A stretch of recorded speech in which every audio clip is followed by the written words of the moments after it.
ये जो रिजिड शख्स है उसने एक गठड़ी सर पे उठाई हुई है, एक वजन है जो कि उसने उठाया हुआ है और हर वक्त उसको ये लगता रहता है कि ये गठड़ी गिर जाएगी। तो अब जिस वक्त कोई चीज़, वो कोई सिचुएशन देखता है ना, तो वो हर चीज़ को थ्रेट के तौर पर देखता है। एक बेटी आई इस आदमी की कमरे में और उसका थोड़ा सा दुपट्टा ढलक गया है, ठीक है, उसको लगता है कि तो क़यामत आ गई है, तो वो चीख पड़ता है बजाय उसको प्यार देने के और प्यार के बहाने उसका दुपट्टा ठीक करने की। एक तीसरी रिजिडिटी की कैफियत है, आप अगर समझना चाहते हैं ना तो उसका प्रोटोटाइप है अबू जहल, इंतहाई पढ़ा लिखा शायर, लेकिन उसकी ट्रेजेडी क्या है? अस्सलाम वालेकुम जी, मेरा नाम कासिम अली शाह है। मेरे साथ इंतहाई मोहतरम, एक इंतहाई काबिल साइकेट्रिस्ट डॉक्टर मौदद राना साहब मौजूद हैं। डॉक्टर साहब से मैं बड़ा इम्प्रेस हूँ। इससे पहले भी मेरी डॉक्टर साहब की गुफ्तगू को आप सुन चुके होंगे। मैं बिलखसूस कहूँगा कि डॉक्टर साहब के यूट्यूब चैनल को आप ज़रूर फॉलो करें। मैं गाहे बगाहे डॉक्टर साहब के चैनल्स को फॉलो करता रहता हूँ और फीडबैक भी देता रहता हूँ। डॉक्टर साहब, आपने ये जो कॉन्सेप्ट जो शहादत का समझाया है और ये जो आपने क्लैरिटी दी है कि सूफ़ी क्या होता है, ये जो आप अपने पसंद के ऐसे मौज़ूआत जो दिल में डूबी हुई गुफ्तगू है वो दिल से निकालती है और दिल तक जाती है, मैं बड़ा इंप्रेस होता हूँ। इस चैनल का लिंक डिस्क्रिप्शन में कहीं मौजूद है, आप उसे लाइक और सब्सक्राइब कर सकते हैं। मेरी डॉक्टर साहब के साथ जो आज गुफ्तगू है, मैंने इसकी तमहीद पहले बांध दी थी ऑफ कैमरा, ऑन कैमरा दोबारा से बांधता हूँ ताकि आप भी मेरी डॉक्टर साहब की गुफ्तगू है, आपको हमने तके से शामिल कर दिया है। अगर ये कहूँ तो गलती नहीं होगा। लेकिन सर आंखों पे सर बिस्मिल्लाह, आप आए, वेलकम। हमारे व्यूअर ना हो तो मैं और आप ही नहीं होंगे सर, ये उनकी मेहरबानी है सर, वो सुनते हैं। गुफ्तगू सारी ये थी कि डॉक्टर साहब क्योंकि एक बड़े काबिल साइकेट्रिस्ट हैं, क्लिनिक है, मसरूफियात हैं, पढ़ाना है, इंटरनेशनल डॉक्टर साहब का बड़ा एक्सपोजर है पढ़ाने का।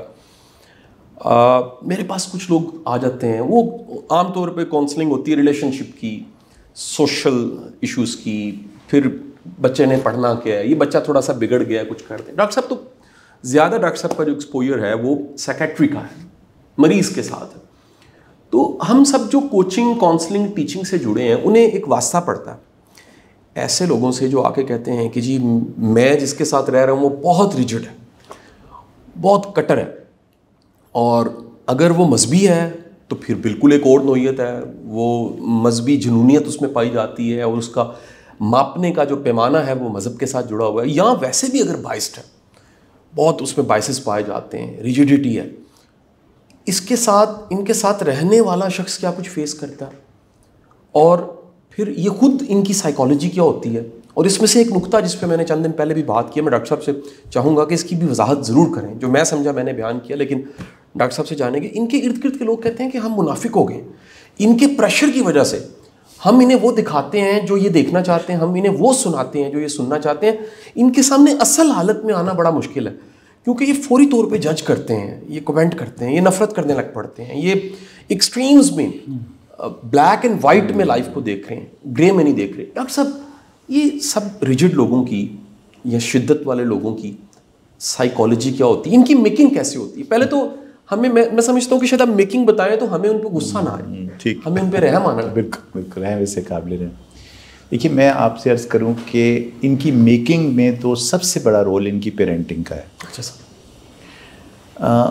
देखिए, अगर कोई बच्चा जिस साथ बड़ा हो रहा है ना, उसकी आप बहुत ज़्यादा स्ट्रिक्ट पेरेंटिंग करें ना, तो उसके अंदर एक खाना पर्सनालिटी का बहुत ज़्यादा स्ट्रॉन्ग बनना शुरू हो जाता है, जिसको हम कहते हैं ज़मीर या कॉन्शियंस, ठीक है, वो बड़ा होना शुरू हो जाता है, बड़ा होना शुरू। अच्छा, अब कॉन्शियंस के बगैर इंसान किसी काम का ही नहीं है। मतलब अगर आपके स्ट्रॉन्ग डूज एंड डोंट्स नहीं होंगे लाइफ में, तो आपका नॉर्थ स्टार ही नहीं है, आपको कभी समझ ही नहीं आएगी कि मैंने क्या करना है, तो आप कन्फ्यूजन का शिकार हो जाएंगे। बहुत इंपॉर्टेंट, आपकी ज़िंदगी में जो आइडियलिज्म है वो कहाँ से आता है? वो आपके कॉन्शियंस से आता है। बाज़ जब अपब्रिंगिंग हो रही होती है तो हम वो जो कॉन्शियंस बना रहे होते हैं ना बच्चे का, उसके अंदर इतने टीके लगाने शुरू करते हैं कि वो ज़रूरत से ज़्यादा बड़े साइज़ का एक कॉन्शियंस बन जाते हैं। फिर ये जो रिजिड शख्स है, ये वो शख्स है जो अपने अंदर कॉन्शियंस का एक रेगुलर साइज़ नहीं लेके चल रहा। अच्छा, ये एक ऐसा मजलूम इंसान है जो पूरे माशरे की कॉन्शियंस को इकट्ठा करके उसने एक गठड़ी सर पे उठाई हुई है, एक वज़न है जो कि उसने उठाया हुआ है, और हर वक्त उसको ये लगता रहता है कि ये गठड़ी गिर जाएगी। आप इसकी मजलूमियत का ज़रा अंदाज़ा लगाएं, ठीक है। तो अब जिस वक्त कोई चीज़, कोई सिचुएशन देखते हैं ना, तो वो हर चीज़ को थ्रेट के तौर पर देखता है। आप इमेजिन करें इसकी मजलूमियत, हाय हाय हाय, इतना वजन है, इतना, और गठरी उठाई हुई है, उसका एक बैलेंस क्रिएट करने की कोशिश कर रहा है। कोई चीज़ ज़रा होती है ना, मतलब है कि एक बेटी आई इस आदमी की कमरे में और उसका थोड़ा सा दुपट्टा ढलक गया है, ठीक है, उसको लगता है कि तो क़यामत आ गई है, ओह सही, ठीक है, तो वो चीख पड़ता है बजाय उसको प्यार देने के और प्यार के बहाने उसका दुपट्टा ठीक करने के। ठीक है, ठीक है, ठीक है, कर सकता था ना, सही जी, ठीक है, कर सकता, बड़े खूबसूरत अंदाज में, ठीक है, ठीक, लेकिन उसकी गठड़ी एकदम फिक्रमंद हो गया वो कि सब कुछ बिखरने लगा है। सो चीज़ों के जो ये कॉन्शियस वाला इंसान है जो स्ट्रिक्ट अपब्रिंगिंग में आता है, तो वो एक उसकी जो परवरिश है वो उसके अंदर एक रोल प्ले कर रही है और उसको एक बहुत ही इनफ्लेक्सिबल इंसान बनाने में कामयाब हो जाती है, बिकॉज उस वक्त हर वक्त डर लगा रहता है कि सब कुछ टूट जाएगा, ख़त्म हो जाएगा, पहली चीज़। दूसरी चीज़ है आर्टिफिशियल कॉन्शियस। अच्छा, वो गिल्ट से पैदा होता है। अच्छा सर, कि असल में ना मैं खुद अंदर से एक घटिया इंसान हूँ, ठीक है, मैं अपने अंदर खुद ही नीलाम हो गया हूँ, मुझे पता है मैं क्या करता हूँ, ठीक है। अब मुझे एक मेकअप करना है जिससे कि दुनिया उससे एग्जैक्ट ऑपोजिट देखे जो मैं असल में हूँ। ओके, ठीक है, ठीक है, ठीक है। तो अब मैं एक पिक्चर अपनी क्रिएट करूँगा, एक मेकअप करूँगा जो कि कभी प्रोपोर्शनेट नहीं होगा, डिसप्रोपोर्शनेट होगा, ठीक है, और डिसप्रोपोर्शनेट होने में मैं कॉन्शियस बहुत बड़ा कर दूंगा, तौबा नाउज़ुबिल्ला, हैं अच्छा ये हो गया है, ओए इसको मार देना चाहिए, इसको काट देना चाहिए, इसको, यानी कि अब मैं असल में एक्चुअली वो जिन चीज़ों के बारे में कह रहा हूँ ना, मार देना काट, उनका प्रैक्टिशनर हूँ, सही, लेकिन अपने उसको कवर करने के लिए, उस इनर गिल्ट को कवर करने के लिए मैंने एक पिक्चर पेंट की हुई है, ठीक है, और दुनिया मुझे फिर ये समझती है कि मैं बहुत नेक इंसान हूँ, मेरा तो बहुत बाज़मीर इंसान हूँ, तो मैं हर वक्त ज़मीर का डिस्प्ले करता रहता हूँ। है नहीं वो, मैंने गठड़ी नहीं उठाई हुई, ठीक है सर, वो मैंने मास्क पहना हुआ है। सही सर, ठीक है सर। तो पहले वाले से दूसरा आपने देखा मुख्तलिफ है, ये डिसेप्शन है। डिसेप्शन आप इस तरह की करते हैं, गेम में इस तरह ही करते हैं कि उससे फिर आपको वोट हासिल हो रहे होते हैं, उससे आपको सोशल अप्रूवल मिल रहा होता है, उससे लोग आपको कहते हैं क्या बात है, पारसाई का आदमी है, बहुत ज़्यादा पारसा है, ये तो वो डिस्प्ले कर रहा होता है उस सारे फिनोमिनन को, और ज़रा सा मास्क हटता है किसी वक्त तेज़ हवा में, अंदर से सामने नज़र आ जाता है सही कि हम क्या कर रहे हैं।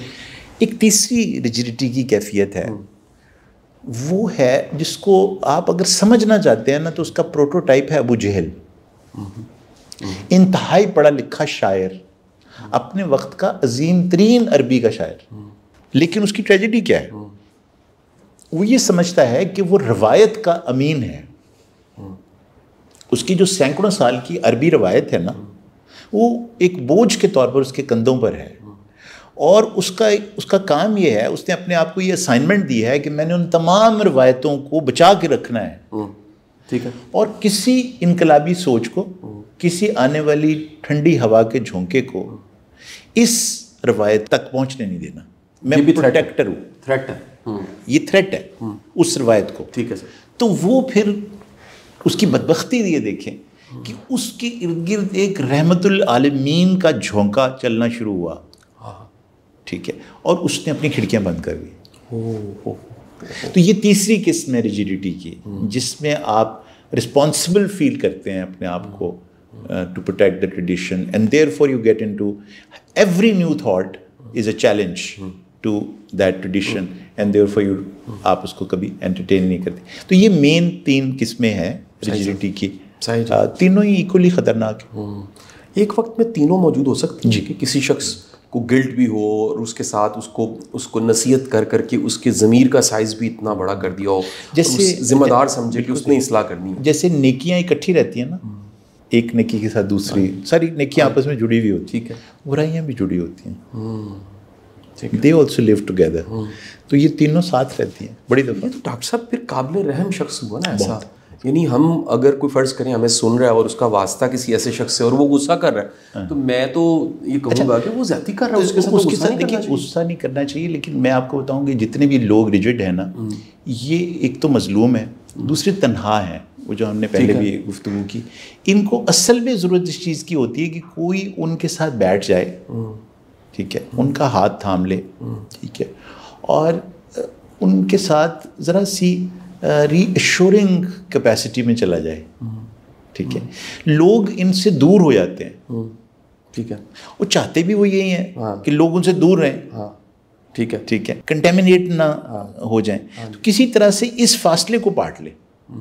उनका जो एक फर्म या बहुत सवियर किस्म का एक्सटर्नल एक उन्होंने पर्दा अपने सामने लगाया हुआ है ना, इससे घबरा ना जाए, उसके करीब जाए, उसको छोड़े ना।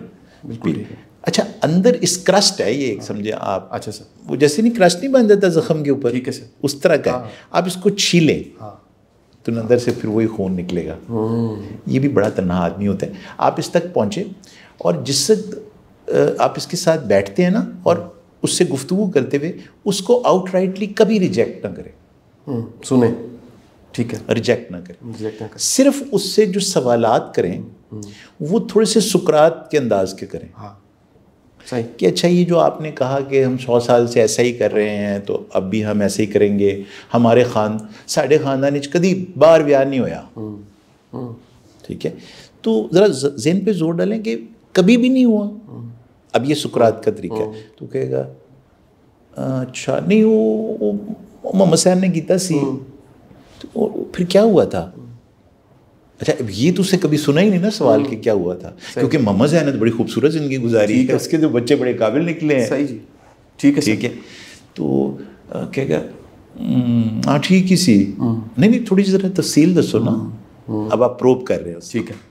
अब क्या हो रहा है कि मोहम्मद हुसैन जिसने उस रवायत को तोड़ा था और ये उससे दूर हो गया था, तो इसकी ज़िंदगी को अब वो अपने दिमाग में विजिट कर रहे हैं, ठीक है, कि अच्छा अच्छा अच्छा, तो फिर अच्छा वो मोहम्मद हुसैन का एक छोटा भरा भी तुसी एक दिन जिक्र कर रहे हो, उसे इकबाल, हाँ जी, तो उदा की बनया सी फिर नाना जी या दादा जी या बाबा जी या जो भी अंकल, इकबाल उदा व्याह वो मैं खुद कराया सी वो अपने उदे कज़न दे नाल। अच्छा, उन्होंने फिर किन्ने बच्चे होए सन कि जिन्होंने 4 बच्चे की होया, 2 गूंगे बहरे हो गए, एक जड़ा स्कूल ही नहीं गया कदी ते एक ठीक रह गया।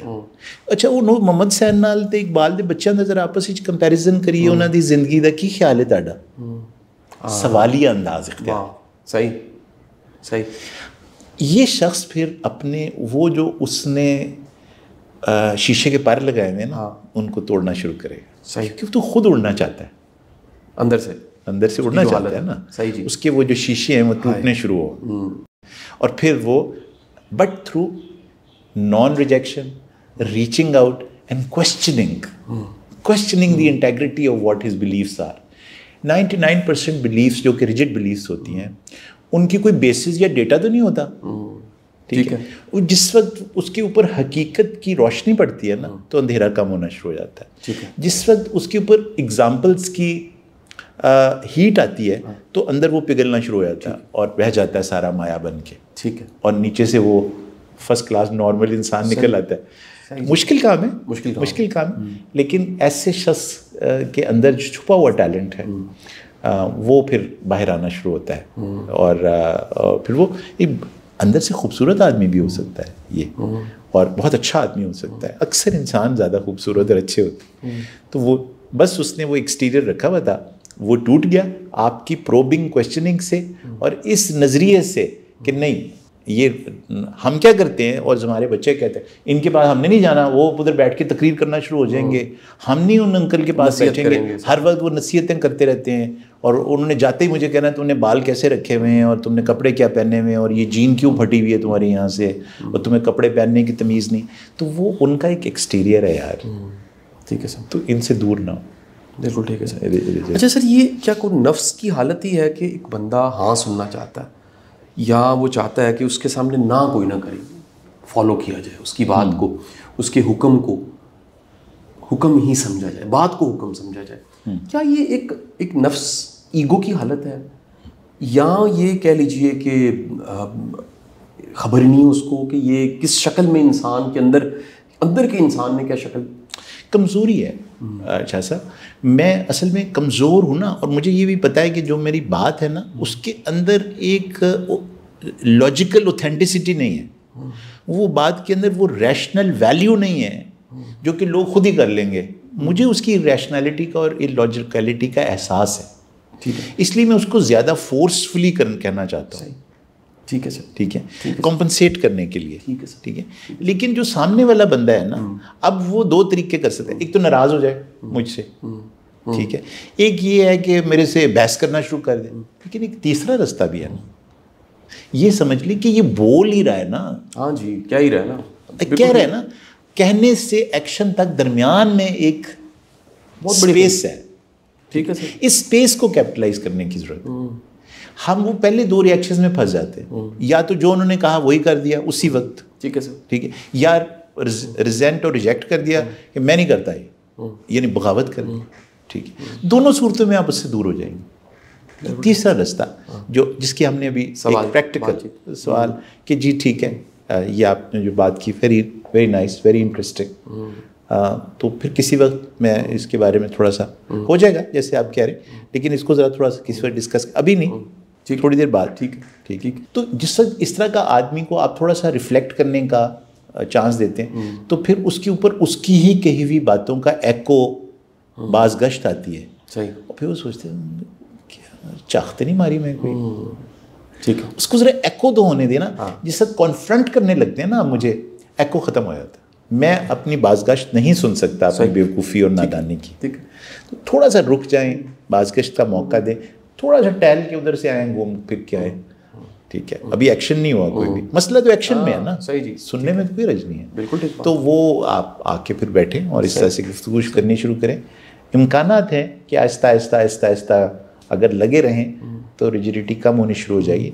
हुज़ूर पाक सल्लल्लाहु अलैहि वसल्लम की ज़िंदगी का सारा जो काम था ना जी, वो ऐसे ही लोगों के साथ उनका वास्ता रहा, ठीक है, और वो उन्होंने उनको आहिस्ता आहिस्ता आहिस्ता बदला, कॉन्फ्रंटेशन नहीं की, एग्जाम्पल सेट किया। वाह, कि ये रवायत के बगैर की ज़िंदगी देख लो ना। वाह, ठीक है। तो अगर रवायत के बगैर सिर्फ सहरा में रह के कोई शख्स पले और फिर वो माशरे का हिस्सा बने, तो वो किस तरह नज़र आना शुरू होता है। So sometimes you don't have to reject what the other person is saying, you just have to set a parallel example.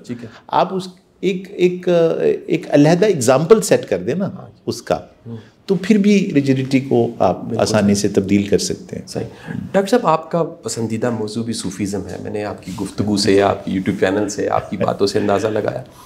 आपको नहीं लगता ये जो सूफ़ी थे ये सफ़र करते थे, मुख्तलिफ लोगों को मिलते थे, मुख्तलिफ लोग, अच्छा ये ज़रा इनसिक्योर नहीं होते थे?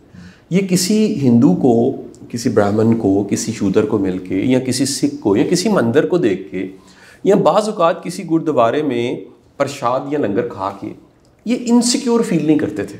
ये किसी क्रिश्चियन के साथ बैठ के रोटी खाते हुए इनको बिल्कुल डर नहीं लगता था कि मेरा ईमान कहीं चला ना जाए। ये जो इनको डर नहीं लगता था, और इस करैक्टर को जिसको हम डिस्कस कर रहे हैं, इसको हर वक्त डर लगता है कि कहीं कुफर ना हो जाए, कहीं शिरक ना हो जाए। ये क्या है? यानी सूफी का और मुल्ला का मिजाज, मैं माफ़ी के साथ एक दूसरे की जिद है। जिद है सर, एक जिद। देखिए, एक ही मुआशरे में ना, अगर आप ये हम अभी अबू जहल की बात कर रहे थे ना, तो ये जो सूफ़ी कैरेक्टरिस्टिक की आला तरीन मिसाल है ना, वो हज़रत अबू तालिब है। यानी जो ज़िद हैं, एग्जैक्ट अबू जहल की ज़िद हैं, उसी तरह की रवायत में ज़िंदा है। अपने कबीले के सरदार हैं, ठीक है, वो भी अपने कबीले के सरदार हैं, ठीक है, लेकिन वो किस तरह हैंडल कर रहे हैं इस विंड ऑफ चेंज को। उनके अंदर जो एक्सेप्टेंस है, डायनामिज्म है, वो सूफी का है। वाह। तो ये बहुत बड़ा, ये हम सिंबॉलिकली बातें कर रहे हैं, मतलब हमें तो ये बहुत बहुत बड़े लोगों के एग्जाम्पल्स हैं, वो हम कैसे सिर्फ हम उसका जो सिंबॉलिक वैल्यू है उसको यहाँ इस्तेमाल कर रहे हैं, इस तारे के तौर पर ले रहे हैं कि मुआशरे में आपके पास चॉइस है कि आप अबू जहल की रवायत को मानना शुरू कर दें या अबू तालिब की रवायत को मानना शुरू कर दें अलैहिस्सलाम। तो ये हर वक्त इसलिए सूफ़ी का एग्ज़ाम्पल इसलिए बहुत आला एग्ज़ाम्पल होता है कि वो तब्दील करता है इंसानों को, लेकिन कॉन्फ्रंटेशन से नहीं करता, मोहब्बत से करता है, कुर्बत से करता है। उसके अंदर सिखाने का जो मेथड है ना, जो उसका टीचिंग मेथड है, आप पढ़ाते हैं, थोड़ा बहुत मुझे भी शौक़ है पढ़ाने का। मैंने ये बात सीखी शाह साहब अपने एक बहुत मेरे अजीज़ दोस्त हैं डॉक्टर खालिद बुखारी साहब, कभी उनसे मिलवाऊंगा आपको। उन्होंने मुझे एक बात सिखाई, कमाल कर दिया। उन्होंने मतलब मेरी जो अप्रोच थी ना टीचिंग, वो उन्होंने चेंज कर दी इससे एक जुमले से। उन्होंने मुझे ये सिखाया कि सीखने का जो सबसे बड़ा तरीक़ेकार है ना, वो ऑस्मोसिस है। कोई चीज़ जब आपके साथ रहना शुरू हो जाती है ना, तो वो एक डायनामिक प्रोसेस शुरू हो जाता है। जो चीज़ आपके अंदर कम है वो उधर से ज़्यादा होनी शुरू हो जाती है, आपके पास आनी शुरू हो जाती है, और जो इधर कम है वो आपके अंदर से उधर जानी शुरू हो जाती है। टीचिंग ये है, सूफ़ी ऑस्मोटिक है।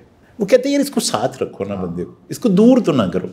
हमारी प्रॉब्लम ये है कि through the tragedies called sectarianism, through the tragedies called social classes, through the tragedies called economic disparity, through other tragedies जिनका हमने अभी जिक्र किया, हम लोगों को करीब आने नहीं देते, मौका नहीं देते, किसी न किसी बहाने मैंने उनको दूर किया हुआ अपने से।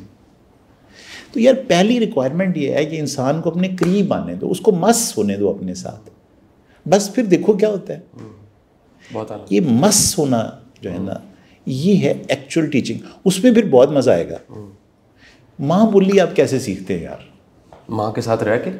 हाँ, कोई फॉर्मली किसी ने पंजाबी सिखाई? मुझे तो नहीं सिखाई फॉर्मली, कुछ भी नहीं। माँ से मस हुआ ना। सही बात है। बस वो बोलती गई, मैं सीखता गया। बहुत आना से। तो इसलिए रिश्तों में भी, नातों में भी मस होना, उनके साथ जो रिजिड नहीं है वो बहुत अच्छा हो जाएगा, लेकिन उनसे भी दूरी ना इख्तियार करना जो रिजिड है, उनके साथ भी मस हो जाए, उनकी रिजिडिटी टूट जाएगी। क्या बात? क्योंकि वो एक बैरियर सा उन्होंने क्रिएट किया हुआ है, इनेक्ट किया हुआ है। अगर आपने उनको दूर कर दिया ना अपने आप से, तो फिर उनकी रिजिडिटी में इजाफा होगा और वो आपसे और दूर होकर और रिजिड हो जाएंगे। सही। रिजेक्ट नहीं करना, रिजिड को रिजेक्ट नहीं करना। सही। एक इसमें आखिरी सर नुक्ता, क्या दीनदारी, इबादत, हज, रोज़ा, नमाज, सारा कुछ वो सख्ती पैदा करता है, नरमी पैदा करता है सर? क्योंकि फिर अगेन मैं बुनियाद पे जाके उस सवाल को दोहराऊंगा कि मजहबी बंदा वो रिजिड कैसे हो गया सर? उसको तो बड़ा फ्लेक्सिबल, बड़ा खुले दिल का, ईगोलेस, अकोमोडेटिंग, सबको साथ लेके चलना। देखिए मैं आपसे अर्ज़ करूँ, एक ये तो चूँकि आपने बहुत बड़ी चीज़ें जो कि फ़राइज़ हैं उनका जिक्र कर दिया है, तो मेरे पर जलते हैं यहाँ जाते हुए, ये जिस बातें ये वाली शुरू होती है ना, क्योंकि ये अहकामात हैं रब के, और मैं नहीं समझता कि मुझ जैसे मामूली जहानत के इंसान के अंदर ये कैपेसिटी है कि वो इनका इम्पैक्ट समझ सके। तो ये देर बियॉन्ड डिबेट, ठीक। लेकिन मैं आपसे ये ज़रूर अर्ज़ करूँगा कि जो रिचुअल होता है ना, रिचुअल, अब इनसे निकल जाए, मैं इनको रिचुअल नहीं समझता, ये अहकामात हैं। ठीक है सर, ठीक है सर। लेकिन कोई भी रिचुअल जिस वक्त आपको कहा जाता है ना करने के लिए, वो मेरा चूँकि फ़ौज से ताल्लुक़ रहा है, हमें ना परेड कराते होते थे। मैं तो डॉक्टर था लेकिन सुबह को परेड करते थे, यूनिफॉर्म पहन के परेड कर।